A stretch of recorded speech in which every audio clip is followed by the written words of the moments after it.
When people picture a medieval blacksmith, they picture mastery, fire, iron, a man so completely in command of metal that rust was never his problem. He worked at the forge every day, after all. Tools, always hot, always moving, never sitting long enough to bleed orange. That image was built for you, and it is wrong in exactly one specific way. Medieval blacksmiths lost more working iron between seasons than to any failure at the forge. Between campaigns, between harvests, between the last warm week of October and the first usable day of March. The tools sat, the weapons sat, the hinges, the plow blades, the gate hardware. All of it sat cold and damp in a storage building that was not airtight, was not dry, and was not temperature controlled. An iron that sits becomes iron that bleeds.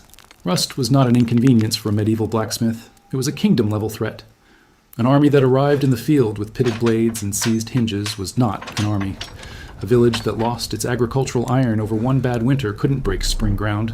Couldn't break ground in April meant no harvest by September. No harvest meant famine. The Great Famine of 1315 to 1322, documented by historian William Chester Jordan in his 1996 book, The Great Famine, Northern Europe in the early 14th century, published by Princeton University Press, killed between 10 and 25% of the population across Northern Europe. The agricultural systems that collapsed were not failing because of missing iron, but the agricultural systems that survived those same years were the ones with intact tools, maintained by people who understood exactly what they were doing in the months when nothing was growing. The kingdoms that survived were not the ones with the strongest iron. They were the ones that solved rust for zero cost, using something growing in every oak forest from Yorkshire to Anatolia. They solved it for 3 centuries before anyone thought to patent a substitute. The technique those blacksmiths used is still physically present today, wherever someone left it working. The gatehouse ironwork at Bodiam Castle in East Sussex, surveyed by English Heritage in their 1994 analytical survey of the castle, includes hinge pins and door hardware that has resisted terminal degradation for over 600 years under open sky conditions. The iron fittings documented at the excavations of Fountains Abbey in North Yorkshire, recorded in the English Heritage Report, the Fountains Abbey Estate Landscape Survey, published in 2005, show surface characteristics consistent with deliberate chemical treatment rather than simple galvanic protection. Medieval engineering was not stress-tested in controlled conditions. It was stress-tested by the siege of Chateau Gaillard in 1203, where Philip II of France held a starving English garrison inside walls designed by Richard I until the castle fell, and the walls and their iron hardware were the last thing standing. Stress-tested by decade after decade of rain, frost, spring thaw, and summer humidity across every castle and abbey that needed to function the morning after the worst winter in living memory. If the technique failed, the tools failed. The tools failed, the farm failed. Not struggled, failed. The ironwork that survived those centuries is in museums you can visit today. The chemistry that protected it has not changed by a single variable since 1125. It is sitting in your nearest oak tree right now. And the rust converter industry, which sells you tannic acid repackaged in a labeled aerosol for $12 a can, cannot invoice a tree. This is not a new idea.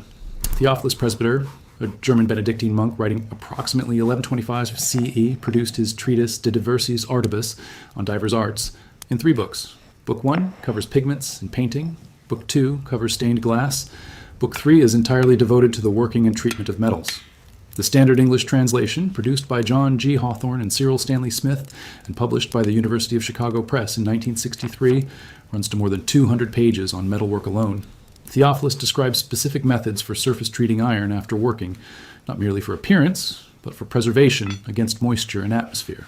He identifies plant-derived materials as part of the finishing process, and he writes with the precision of a man who understood that a monk whose tools rusted through by February had failed his community, not merely his craft.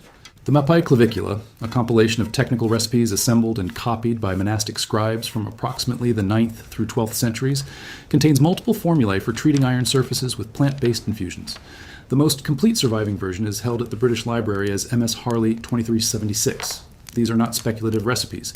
They are operational documents, production notes from working workshops written for the next craftsmen who needed to produce the same result. Medieval tanners and blacksmiths were rarely far apart.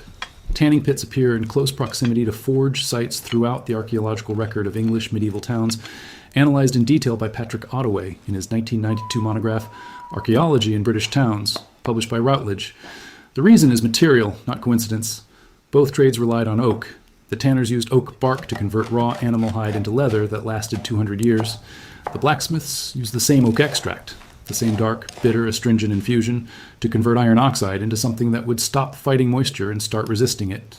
Then, in 1921, a sea captain named Robert Ferguson founded the Rust-Oleum Corporation in New Brunswick, New Jersey. He had observed fish oil dripping from cargo onto the rusting deck of his ship and noticed the rust stopped spreading at the contact point. His insight was chemically identical to what Theophilus Presbyter had documented nearly 8 centuries earlier. Certain organic compounds, applied to iron oxide, convert it into a chemically passive surface layer rather than an active one. Ferguson patented the process, packaged it, built a supply chain around it. Not wrong, inconvenient. The knowledge that Benedictine and Cistercian monasteries had maintained for 3 centuries, written in manuscript form, practiced in every functional forge in northern Europe, copied into production records at houses from Rievo to Monte Cassino, became worth less than a product you replace when the can empties. You cannot sell a subscription to an oak tree. You can sell one to a rust converter every autumn. That is the complete explanation. Nothing was banned, nothing was hidden. The billing cycle simply didn't have room for free. At the height of medieval English iron production, the Forest of Dean in Gloucestershire operated dozens of documented forges, recorded in the accounts of the Constable of St. Briaville's Castle, and analyzed by historian H.R. Schubert in his 1957 book, History of the British Iron and Steel Industry from c. 450 BC to A.D. 1775, published by Routledge. Every forge in that operation maintained its iron tooling across winter storage, without a rust converter product, without an aerosol can, without a supplier relationship of any kind. The global anti-corrosion coatings market was valued at approximately $27.4 billion in 2022, according to market research published by Grand View Research in their 2023 Global Industry Report. Medieval Forest of Dean ironworkers paid zero. The chemistry they used has not changed by a single variable since the 12th century. It is operating in your oak tree right now, and almost nobody is using it. You've seen this your whole life and just never connected the dots. You've seen old black iron fencing, Victorian-era posts, the ones with the ornamental points, standing outdoors for 140 years without rusting through to failure, while the hardware store-painted steel fence from 15 years ago is orange and flaking at the base. The old ones were treated at a different chemistry level before they were painted. You've seen leather goods tanned with oak bark, antique saddles, century-old book covers, museum belts that outlasted 5 generations of synthetic alternatives made in modern facilities. The same compound, the same reaction, a different substrate. You've seen antique cast iron cookware with a surface so deeply darkened it looks almost vitreous. No enamel coating, no modern seasoning applied in decades, and it doesn't rust. That surface is partially iron tannate, built up through years of contact with tannin-rich foods. Tea, apple cider, black coffee, red wine. The kitchen did to that pan accidentally what medieval blacksmiths did to their tools deliberately. The physics is already present in everything around you. No one ever pointed at it directly and named it. That gap is not an accident of education. Here's what you need. I want to be honest with you about every number. Oak galls, also called oak apples or gallnuts, the round woody growths produced by cynniped wasps on oak branches, contain between 50 and 70% tannic acid by dry weight, documented in a phytochemical analysis by researchers Özkan and Yilmaz published in the journal Industrial Crops and Products in 2013. You can collect them for free from any oak tree in autumn. They fall when the leaves do, accumulate under the tree, and keep for a year in a paper bag. If there are no oak trees within walking distance, a 100-gram bag is available on any major online marketplace for between $2 and $3. One bag treats every piece of iron you own and has material left over. One pot or wide-mouth glass jar you do not cook food in, $0. You own this. A stiff bristled brush or several folds of coarse cotton cloth. Whatever you already have in the workshop, $0. Optional, a small bottle of raw linseed oil. Raw, not boiled, the distinction matters and is on the label. Available at any hardware or art supply store for approximately $4 per pint. A pint lasts for dozens of applications. That is genuinely it. Here is the one thing most people get wrong when they try to replicate what medieval blacksmiths did with surface treatment. They remove all the rust first. Every forge operation whose tools ended up as pitted, fragmentary archaeological finds, like the iron assemblage recovered at the Coppergate excavation in York, documented by Patrick Ottaway in his 1992 work, and now held at the Yorkshire Museum, shows the same failure mode. Practitioners who tried to restore bare metal before sealing it were giving moisture a clean, chemically active surface and then expecting a top coat to hold indefinitely against physics. Bare iron and atmospheric moisture produce ferric oxide. That is the only thing they produce. The seal fails, the reaction resumes, and the tool is lost in a season.